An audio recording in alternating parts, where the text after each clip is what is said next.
வணக்கம். தலைநகரம் நிகழ்ச்சியில நம்ம இன்னைக்கு பார்க்க இருப்பது திடக்கழிவு மேலாண்மை திட்டத்தின் கீழே சென்னையில கோயம்பேடு உட்பட பல இடங்கள்ல ஆர்கானிக் கழிவுகள்ல இருந்து மின்சாரம் தயாரிக்கும் பணியை தமிழக அரசு செயல்படுத்தி வருகிறது. கோயம்பேட்டில் மட்டும் சுமார் 100 டன் அளவுக்கு கழிவுகள் சேர்க்கின்றன. 35 டன் அளவுக்கு ஆர்கானிக் கழிவுகள் மட்டுமே குவிக்கிறதா சொல்றாங்க. இதனை மின்சாரமாக மாற்றும் பணியில தமிழக அரசு இறங்கியது சில தொழில்நுட்ப கோளாறுகள் காரணமாக இந்த திட்டம் என்பது செயல்படாமல் இருந்து தற்போது செயல்பட ஆரம்பித்துள்ளது.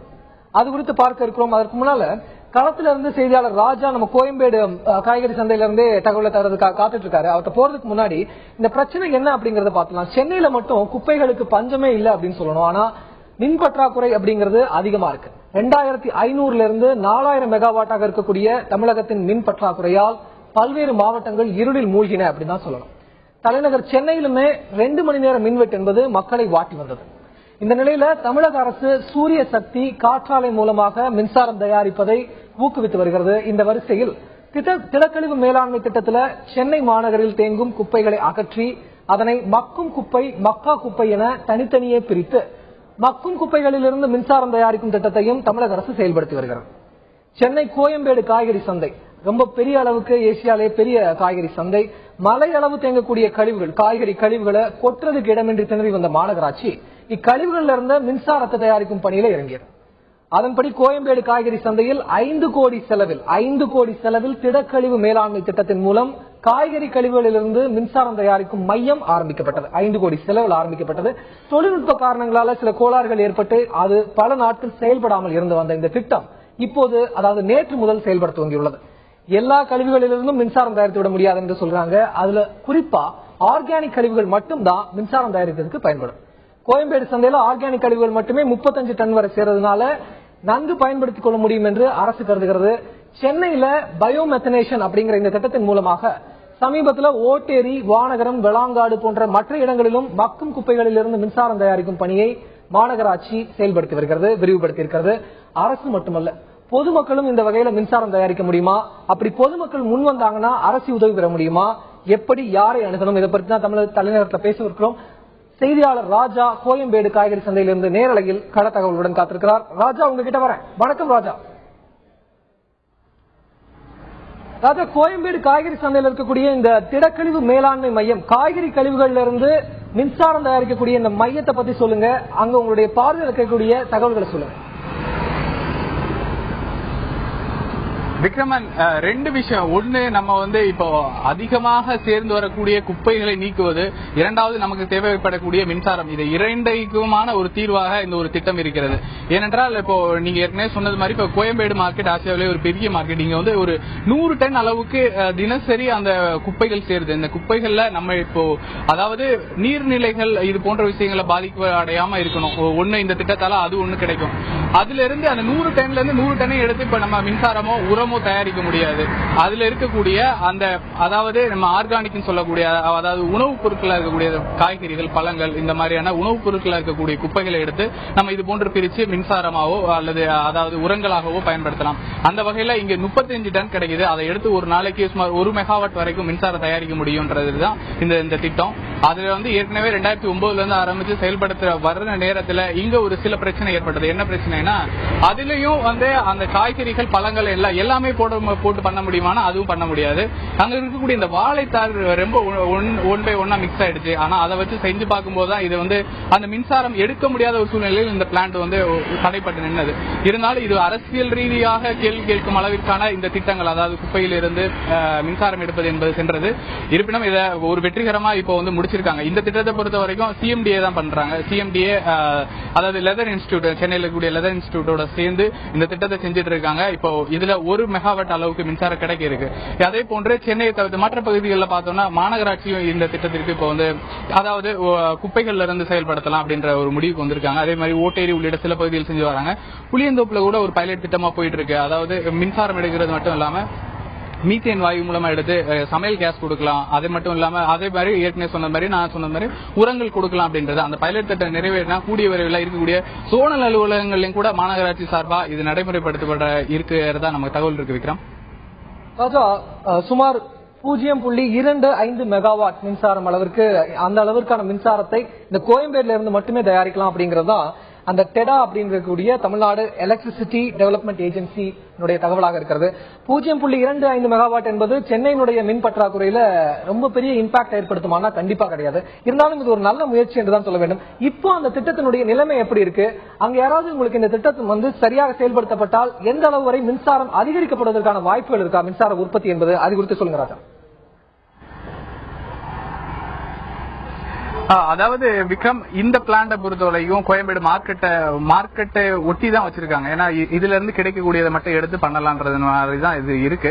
இப்ப நீங்க சொன்னது மாதிரி பாத்தீங்கன்னா அந்த மின்சாரம் தயாரிக்கிறது அதிகரிக்குமா குறையுமா என்பது அங்கிருந்து கிடைக்கக்கூடிய அந்த குப்பைகளுடைய அளவை பொறுத்தது. அதாவது அந்த ஆர்கானிக் வேஸ்ட், காய்கறிகள், பழங்கள் பொறுத்தது. அதுவும் எல்லா நேரங்களிலும் ஒரே மாதிரி இருக்காது என்பது அவர் அதிகாரிகளுடைய கருத்தாக இருக்கிறது. ஏனென்றால் போடப்படும் அந்த குப்பைகள் அதனுடைய தன்மை, அதிலிருந்து வெளிப்படக்கூடிய மீத்தேன் வாயு, இதையெல்லாம் வைத்துதான் அந்த மின்சாரத்தினுடைய அளவு நமக்கு எவ்வளவு கிடைக்கிறது என்பது அடுத்த கட்டமாக தான் தெரிய வரும்.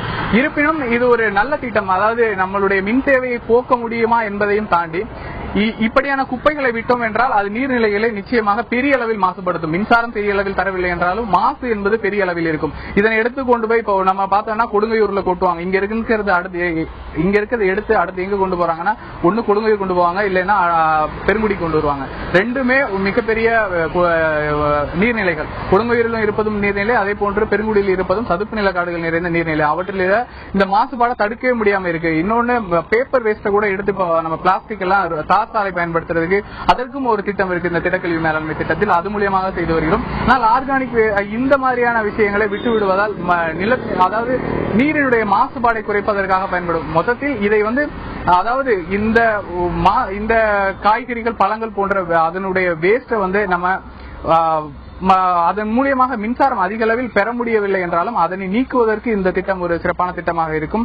அது மட்டுமல்லாமல் இதனிடந்து இறுதியாக கிடைக்கக்கூடிய அந்த கழிவுகளானது உரங்களாக, லிக்யூட் உரங்களாக இருப்பதற்கு மிகவும் நல்ல, அதாவது பயிர்கள் உள்ளிட்ட எந்த பயிர்களுக்கும் பயன்படுத்தக்கூடிய அளவில் லிக்யூட் உரங்களாக இருக்கின்றன என்றும் அதிகாரிகள் தெரிவிச்சிருக்காங்க. விக்ரம், சென்னையில் திடக்கழிவு மேலாண்மை திட்டத்தின் மூலம் பல இடங்களில், அதாவது ஓட்டேரி, வெள்ளாங்காடு மற்றும் மீஞ்சூர், சென்னை கோயம்பேடு காய்கறி சந்தை போன்ற பல இடங்களில் திடக்கழிவு மேலாண்மை திட்டத்தின் மூலம் காய்கறி கழிவுகளிலிருந்து மின்சாரம் எடுக்கக்கூடிய திட்டம் என்பது சென்னையினுடைய CMDA அவங்களும் லெதர் இன்ஸ்டிடியூட்டோட சேர்ந்து இந்த திட்டத்தை செயல்படுத்தி வராங்க கோயம்பேட்டுல.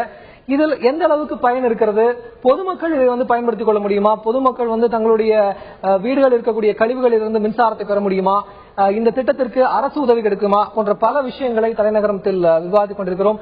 களத்திலிருந்து நேரலையில் கோயம்பேடு காய்கறி சந்தையிலிருந்து தகவல்களை பகிர்ந்து கொண்டிருக்கிறார் செய்தியாளர் ராஜா. ராஜாவிடம் மீண்டும் போகலாம். ராஜா வணக்கம். நீங்க உங்ககிட்டே வரேன். அதாவது மக்கும் குப்பை, மக்கா குப்பைன்னு 2 கேட்டகரி வச்சிருக்காங்க இல்லையா? மக்கும் குப்பையில இருந்து தான் நம்ம மின்சாரம் எடுக்க முடியும், அதாவது ஆர்கானிக் கழிவுகள் அப்படின்னு சொல்லிட்டு. இந்த 2 இதுக்கான டிஃபரன்ஸ் என்னன்னு தெரிஞ்சா சொல்லுங்க.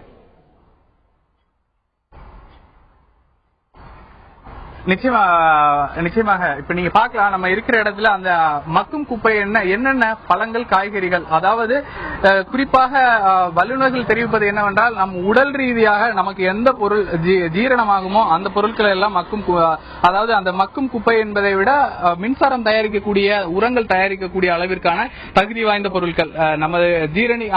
அதே போன்ற ஒரு நிலைதான். அதாவது இந்த பிளான்ட்லயும் அந்த மாதிரியான குப்பைகளை போட்டா அதுல இருந்து மீத்தேன் வாயு எடுக்க முடியும். மீத்தேன் வாயு ப்ரொடியூஸ் ஆகும். அந்த மீத்தேன் வாயுவை நம்ம சமையலுக்கும் பயன்படுத்திக்கலாம். சமையல் எரிவாயுவும் பயன்படுத்திக்கலாம், இல்ல கரண்டா கன்வெர்ட் பண்ணலாம்.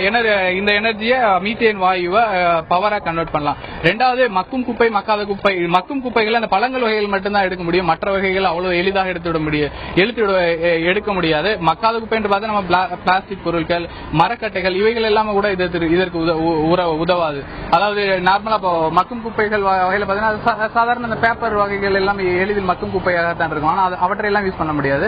நம்மகிட்ட இதற்கான அந்த ரிசோர்ஸ் பார்த்தோம்னா அந்த பழங்கள், காய்கறிகள், அது போன்ற இந்த அரிசி சாதங்கள், இவைகள் எல்லாம் கூட போடலான்றாங்க.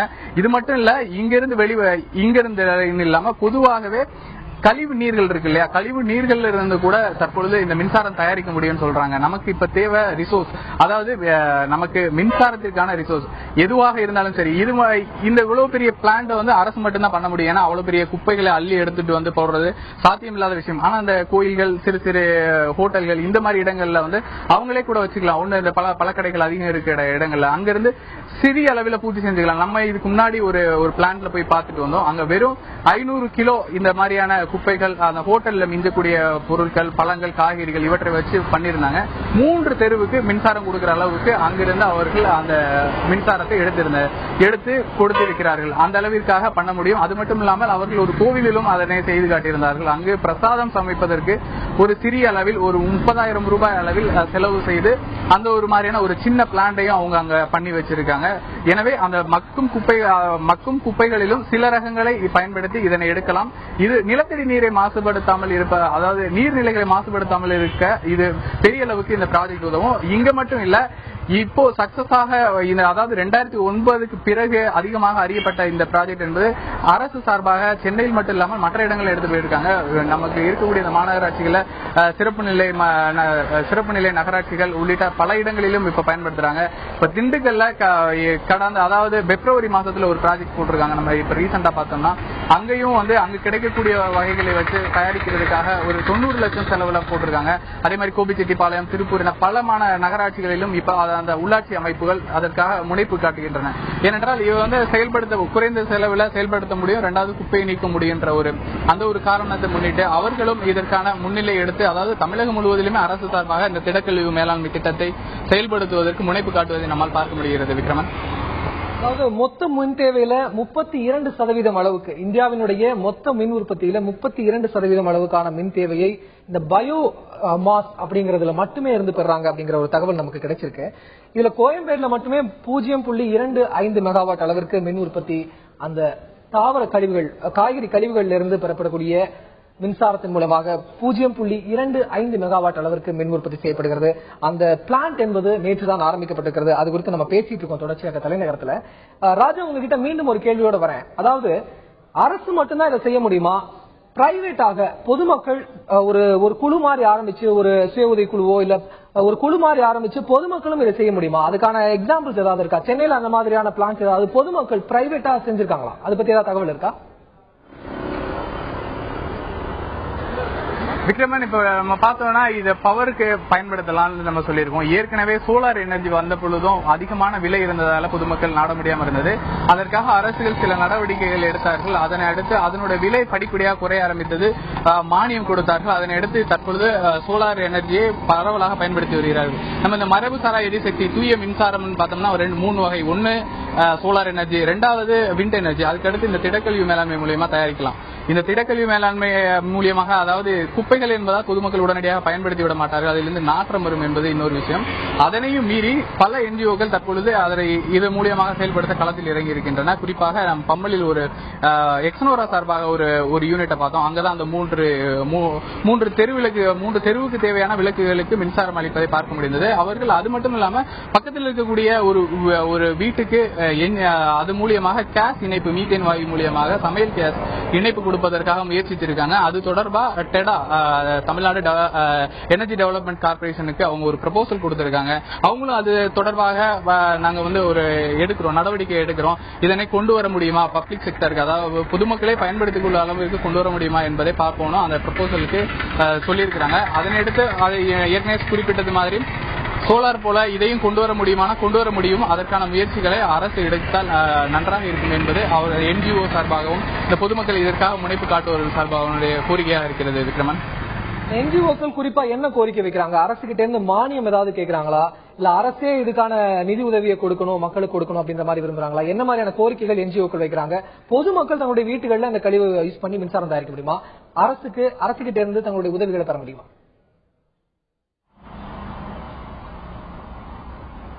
விக்ரமன், இப்போ இதுக்கான ப்ராஜெக்ட் பாத்தீங்கன்னா நம்ம இங்க இருக்கக்கூடிய இதுக்கு 35 டன் கொள்ளளவு, அதாவது கையாளக்கூடிய அளவிற்கான ஒரு பிளான்ட்டுக்கு 5,50,00,000 ரூபாய் இறுதியாக வந்திருக்கிறது.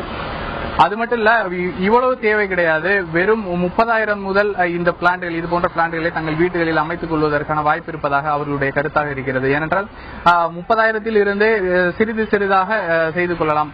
ஒரு நார்மலாக ஒரு 1 லட்சம் ரூபாய் கொண்ட பிளான்ல ஒரு 500 கிலோ இந்த ஆர்கானிக் பேஸ்ட் போட்டு நம்மளால மின்சாரம் தயாரிக்க முடியும். அப்படி தயாரிக்கும் பட்சத்தில் 5 கிலோவாட் அளவுக்கு மின்சாரம் எடுக்க முடியும். 5 கிலோவாட் அளவுக்கு மின்சாரம் எடுக்கும் பொழுது நமக்கு தேவையான வீடுகளுக்கு தேவையானதை தாண்டி ஒரு நாளைக்கு தேவையான இதை எடுத்துக்கொள்ளலாம். வீடுகள் இல்லாமல் இந்த வணிக நிறுவனங்கள், சிறு சிறு தொண்டு நிறுவனங்கள் இது போன்றவற்றில், ஏனென்றால் வீடுகளில் நிச்சயமாக இதிலிருந்து நாற்றம் ஏற்படும் என்பதால் வீடுகளில் பெருவாரியாக இதனை ஏற்றுக்கொள்ள மாட்டார்கள். இருப்பினும் நிறுவனங்கள் சார்ந்த இடங்களில் இது போன்றவற்றை நடைமுறைப்படுத்துவதற்கான சாத்தியம் இருக்கிறது. இதற்காக அவர்கள் நடவடிக்கை எடுக்கப்படுமேயானால் எடுத்தால் பொதுமக்களுக்கு நல்ல ஒரு உதவியாக இருக்கும் என்பது என்ஜிஓக்களுடைய கருத்தாக இருக்கிறது. விக்ரமன், நிச்சயமா ராஜா, இது குறித்து எக்ஸ்னோராவினுடைய இந்திரகுமார் நம்மோட இணைப்புல வராரு, நேரலையில போன்ல வராரு. அவர் என்ன சொல்ல போறாருன்னா, இது பொதுமக்கள் இதை பயன்படுத்த முடியுமான்னு தான் நம்ம அவர்கிட்ட கேட்க போறோம்.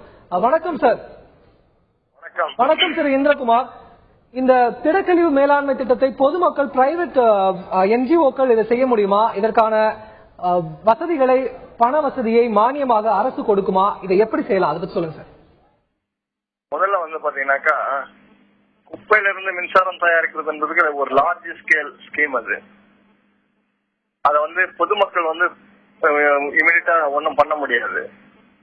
அதுக்கு பெரிய இன்ஃப்ராஸ்ட்ரக்சர் வேணும், இன்வெஸ்ட்மெண்ட் அதிகமா தேவைப்படும். அதோட எளிய முறை ஹோம் கம்போஸ்டிங், வீட்டிலேயே குப்பைகளை முறைப்படுத்திடலாம். வேற வழியே இல்லைன்னா நம்ம இந்த ப்ராஜெக்டுக்கு போகலாம். அப்படி போகும்போது பாத்தீங்கன்னாக்கா அதிகமா எக்ஸ்பென்ஸ், அதாவது பொருள் செலவு அதிகமா இருக்கும். அதுல அப்படி பண்ணும்போது அதனுடைய இன்வெஸ்ட்மெண்ட்டுக்கு ஏற்ற மாதிரி ரிட்டர்ன்ஸ் வருமானா நிச்சயமா வராது. ஏன்னா நம்ம பயன்படுத்துற குப்பையில 60-70% ஈரப்பதம் உள்ள குப்பைகளா தான் இருக்குது. அதனால இத இப்போ வீட்டு லெவல், இப்ப எங்க கான்செப்டே, ஹோமேஸ்வரோட கான்செப்டே என்னன்னா, ஒரு வீட்டுல இருந்து கழிவுகளே இல்லாம பாத்துக்கணும். சோ அது நமக்கு இன்னைக்கு வெயில் அதிகமா இருக்கிறதுக்கு காரணம் நகரத்துல கட்டடங்கள் அதிகமாயிட்டே வருது. இந்த கட்டடங்களை ஒன்னும் தவிர்க்க முடியாது. ஏன்னா மக்கள் குடியிருக்கிறது, கட்டடங்கள் வெர்டிகலா போக வேண்டியது இருக்குது. அதே சமயத்துல மொட்டை மாடி எல்லாத்துக்குமே ஓப்பனா இருக்கு. அந்த ஹீட்டை குறைக்கிறதுக்கு இப்ப அரசாங்கத்திலேயே பண்ற ஸ்கீம் ஒண்ணு கொண்டு வந்திருக்காங்க, மாடியில தோட்டம் வளர்க்கறதுக்கு. அது மாதிரி தோட்டம் வளர்க்கும் போது இந்த குப்பைகளை, மகுந்தன்மை குப்பைகளை நீங்க உரமா பயன்படுத்திக்கலாம். அதுதான் சிறந்த முறை. இந்த மகுந்தன்மை உள்ள குப்பைகள்ல வெளியில அனுப்பாம இருந்தாலே முக்கால்வாசி குப்பை நமக்கு குறைஞ்சிடும். ஏன்னா நம்ம யூஸ் பண்றது அதிகமா ஆர்கானிக் வேஸ்ட் தான். இதுல இருந்து நம்ம மின்சாரம் எடுக்கிறது, கேஸ் ஜெனரேட் பண்றது, இதெல்லாம் லார்ஜ் ஸ்கேல் ஸ்கீம். அது சோ நம்ம மைக்ரோ லெவல்ல பண்ணோம்னாக்கா ரொம்ப சிறப்பா பண்ண முடியும். லார்ஜ் ஸ்கேல்ல பண்ணும்போது கேஸ் எடுக்கலாம், ஸ்ட்ரீட் லைட் எரிய வைக்கலாம், அடுப்பு எரிய வைக்கலாம், இது மாதிரி எல்லாம் பண்ணலாம். எனர்ஜி இன்னைக்கு பெரிய பிரச்சனையா இருக்குது. பெஸ்ட் சொல்யூஷன் எனர்ஜிக்கு பொறுத்த வரைக்கும் சோலார் தான். இங்க நமக்கு அபண்டன்ட் சன்லைட் இருக்கிறதால we can go for solar. அது போனோம்னாக்க 10 to 15% டொமஸ்டிக் யூசேஜ் நம்ம இமீடியட்டா குறைச்சிக்கலாம். சோ இது லீஸ்ட் இம்பார்ட்டன்ஸ் தான் இந்த குப்பையில இருந்து மின்சாரம் தயாரிக்கிறது நம்ம கொடுக்கணும். ஆனா பண்றது சம்திங் பெட்டர் தான் நத்திங். ஒரு இடத்துல கொட்டி அந்த இடத்துல சுற்றுச்சூழல் மாசத்தை உண்டாக்குறது, நிலம் நீர் காற்று மூன்றுக்கு மாசுபடுத்துறதை விட எதனா ஒண்ணு பண்றதுன்னா இதை பண்ணலாம். ஆனா it's very tedious and expensive process. நன்றி திரு இந்திரகுமார், உங்களுடைய தகவல்களுக்கு நன்றி. அதாவது வீட்டிலிருந்து செய்வது என்பது சாத்தியப்படாது அப்படிங்கிற மாதிரியான உங்க தகவல் சொன்னீங்க. லைவ் எக்ஸாம்பிளாக சென்னையில பம்மல்ல ஒரு வீட்டுல திடக்கழிவு மேலாண்மை திட்டத்தின் மூலமாக குப்பைகள்ல இருந்து மின்சாரம் தயாரிச்சதை நம்ம பார்க்க போறோம்.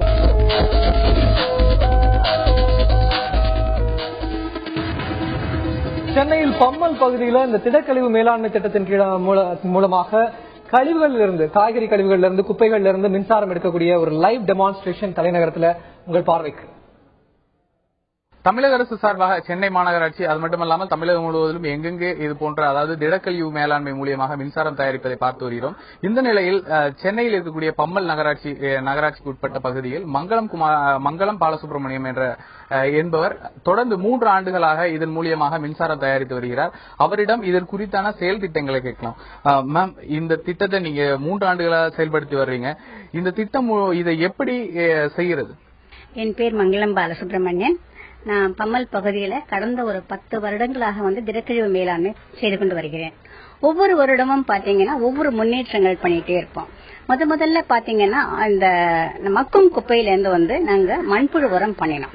அந்த மக்கும் குப்பையில பாத்தீங்கன்னா நிறைய டயத்துல உணவு கழிவுகள் வராங்க. அந்த உணவு கழிவுகள்ல இருந்து நம்ம ஏன் நம்ம எரிவாயு தயாரிக்க கூடாது அப்படிங்கக்கூடிய ஒரு இதுல ஏற்பட்டதுதான் இப்ப நீங்க பாத்துட்டு இருக்கிறீங்க இல்லையா. இந்த இயற்கை எரிவாயு திட்டம் 2011 மிகவும் நல்ல முறையில பாத்தீங்கன்னா ஒரு நாளைக்கு எங்களுக்கு 500 கிலோல இருந்து 750 கிலோ கல்யாணம் எல்லாம் நடக்குது அப்படின்லாம் பாத்தீங்கன்னா கல்யாண மண்டபங்கள்லாம் நிறைய உணவு கழிவுகள் எல்லாம் வருது. அந்த கழிவுகள் ஒரு 500 கிலோ வருது. அந்த கழிவுகளை இந்த மாதிரி 3 டைஜஸ்டர், அதாவது நம்மளுடைய வயிறு இருக்குல்ல, அது ஜீரணிக்கக்கூடிய கருவி அப்படின்னு தமிழ்ல சொல்லலாம். அந்த டைஜஸ்டர்ல போடுறோம். அந்த டைஜஸ்டர்ல போடுறதுக்கு முன்னால அதை நாங்க இனாக்குலம் அப்படின்னு சொல்லுவோம். அந்த இனாக்குலத்துல உள்ள போட்டிருப்போம். பாத்தீங்கன்னா 3 ப்ராசஸ் ஆகுது. உணவு கழிவுகள் போட்ட உடனே ஒரு ஹைட்ராலிசிஸ் ப்ராசஸ், அதாவது அது நல்லா ஜீரணம் ஆகுது. ஜீரணம் ஆன உடனே அசிட்டோஜெனிஸ் ப்ராசஸ் உண்டு. அந்த ஒரு பாக்டீரியா அதை இன்னும் ஜீரணிக்கிறது. அதுக்கப்புறம் மீட்டோஜெனசிஸ். இந்த 3 ப்ராசஸும் ஆன உடனே தான் உங்களுக்கு அந்த மீத்தேன் எரிவாயு உங்களுக்கு கிடைக்குது. மீத்தேனுங்கிற இயற்கை எரிவாயு. அந்த இயற்கை எரிவாயு நம்ம இந்த பலூன்ல நம்ம ஸ்டோர் பண்றோம். ஒரு நாளைக்கு உங்களுக்கு 25 கியூபிக் மீட்டர்ல இருந்து 50 கியூபிக் மீட்டர் மட்டும் நாங்க தயாரிக்கிறோம். நான் சொன்னீங்களா சில நாள் கல்யாண மண்டபத்துல நிறைய கிடைச்சதுன்னா அன்னைக்கு கொஞ்சம் ஜாஸ்தியா நமக்கு வரும். சோ குறைந்தபட்சம் ஒரு நாளைக்கு 25 இருந்து 30 கியூபிக் மீட்டர் இயற்கை எரிவாயு நாங்க தயாரிக்கிறோம். அதை என்ன பண்றோம் அப்படின்னு பாத்தீங்கன்னா, நாங்க அந்த இடத்துல அதுல இருக்கக்கூடிய ஹைட்ரஜன் சல்பைடு, CO2, O2 அந்த மாதிரி இருக்கக்கூடிய சில வாயுக்களை எல்லாம் நம்ம ரிமூவ் பண்ணிட்டு அதுல இருக்கக்கூடிய அந்த மாய்ஸ்சர் கண்டென்ட் சொல்லுவோம், அதையும் ரிமூவ் பண்ணிட்டு அந்த என்ஜின்ல போட்ட உடனே அது 5 கிலோவாட் ஒரு நாளைக்கு 5 கிலோவாட் மின்சாரம் நாங்க தயாரிக்கிறோம். அந்த 5 கிலோவாட் மின்சாரத்தை நம்ம 3 ஸ்ட்ரீட் லைட்ஸ் கொடுத்துறோம். 3 ஸ்ட்ரீட் லைட்ஸ்ல சுமார் 75 இருந்து 80 பல்புகள் CFL பல்பு போட்டிருக்கோம். ஒன்னொன்னும் 11 வாட்ஸ் ஈச் போட்டு இது 3 வருடமாக தொடர்ந்து மிகவும் வெற்றிகரமாக பண்ணிட்டு இருக்கோம். இப்ப பாத்தீங்கன்னா இதெல்லாம் டைஜஷன் ஆன உடனே அதனுடைய கழிவுகள் இருக்கு பாத்தீங்களா, அந்த கழிவுகள் இந்த மாதிரி ஸ்லட்ஜா, அதாவது அது மென்யூர் சொல்லுவோம், அது லிக்விட் ஃபர்டிலைசரா இதுல கலெக்ட் ஆகும். ஒரு நாளைக்கு நீங்க 500 கிலோ போட்டீங்கன்னா குறைந்தபட்சம் 250 லிட்டர்ல இருந்து 300 லிட்டர் மட்டும் இந்த ஸ்லட்ஜ், இது நல்ல உரம், இது திரவ உரம், அதை லிக்விட் ஃபர்டிலைசர் சொல்லுவோம். இதை 4 மடங்கு தண்ணியில நீங்க மிக்ஸ் பண்ணிட்டு நம்ம விவசாயத்துக்கு நம்ம நல்லா யூஸ் பண்ணணும்னா மிகவும் நல்லா இருக்கும். இப்ப ஒரு உணவு கழிவு அதை வெளியே போட்டீங்கன்னா ஈக்கள் வரும், கொசுக்கள் வரும். அதே இடத்தை இந்த மாதிரி டைஜஸ்டர்ல போட்ட உடனே நல்ல ஒரு இயற்கை எரிவாயு கிடைக்குது. அதனால 5 கிலோவாட் மின்சாரம் தயாரிக்கிறோம். அதுல மிச்சம் இருக்கக்கூடிய அந்த சில நாள் நிறைய ப்ரொடியூஸ் ஆகும்போது இந்த மாதிரி ஒரு நல்ல ஒரு வெதர் கண்டிஷன் இருக்கும்போது பாத்தீங்கன்னா நல்லா உங்களுக்கு கேஸ் ஜெனரேஷன் ஜாஸ்தி ஆகும். அதை நாங்க குக்கிங் ஃபியூயலாகவும் கொடுக்கிறோம். மின் பற்றாக்குறையை போக்க தமிழக அரசு பல்வேறு நடவடிக்கைகளை மேற்கொண்டு வருகிறது. பொதுமக்களும் தங்களுடைய மின் தேவையை போக்கிக் கொள்ள, பூர்த்தி செய்து கொள்ள தங்களுடைய பங்களிப்பை அளிக்கலாம் என்பதற்கு உதாரணம் தான் பம்மலில் இருந்து நேரலையில் நம்முடைய செயல் திட்ட விளக்கங்களை செய்து காட்டிய மங்களம் பாலசுப்ரமணியம். தலைநகரத்தில் களத்திலிருந்து தகவல்களை பகிர்ந்து கொண்ட செய்தியாளர் ராஜாவுக்கும், எக்ஸ்னோராவின் தொலைபேசி மூலம் தகவல்களை பகிர்ந்து கொண்ட எக்ஸ்னோராவின் இந்திரகுமார் அவர்களுக்கும், பம்மலில் இருந்து நேரலையில் செயல் விளக்கம் செய்து காட்டிய மங்களம் பாலசுப்ரமணியம் அவர்களுக்கும் தலைநகரம் சார்பாக நன்றிகள். பார்த்துக் கொண்டிருக்கும் நேயர்களாகிய உங்களுக்கும் தலைநகரம் நன்றிகளை தெரிவித்துக் கொள்கிறது. மேலும் இன்னும் ஒரு முக்கியமான பிரச்சனையோடு நாளை தலைநகரத்தில் உங்களை சந்திக்கிறோம். தொடர்ந்து இணைந்திருந்து சந்தியுடன்.